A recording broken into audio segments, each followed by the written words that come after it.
This dish reminds me of her, and it's a wholesome dish, and it is something that I think most of you can enjoy cooking, especially for your families and your children.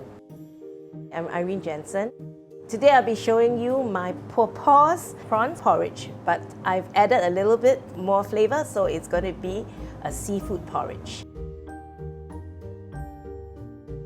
In here, I have dried prawns, dried scallop, and ginger. I'm going to pound them and infuse the ginger into the shrimps and the dried scallop. This is the base of the porridge. Your pan is hot, you're going to add in some sesame oil, and I'm going to throw in the mixture that I pound. Okay, I'm going to fry that a little bit. Then I'm going to add in fresh prawns. Add a little bit more sesame oil. Then you add in the scallop. So if you can buy fresh scallops, it will give the porridge a really beautiful sweet taste. Now I'm going to throw in the Chinese leek. Pour in my vegetable stocks.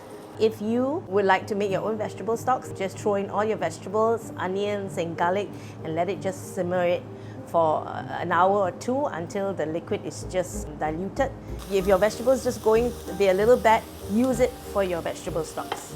For today's hack, it's the cooked rice to boil your porridge. Because if you are going to cook it immediately with just the raw rice, you're going to take a longer time. So I'm going to take out the prawns first. The next thing I'm going to do is to blend the porridge. One thing about it, you need to see a bit of grains in the porridge, because that's how my grandmother makes it. Now, if your children would not like any vegetables or the leeks in it, it's fine because the nutrients has already gone into the porridge. All you need to do is just take it out before you serve. Just add in a little bit, maybe half a teaspoon of teriyaki sauce and a dash of pepper. Add in the prawns so that we can have that chunkiness of the prawns and a little bit of the scallop here. This bowl is how my popo serves her porridge.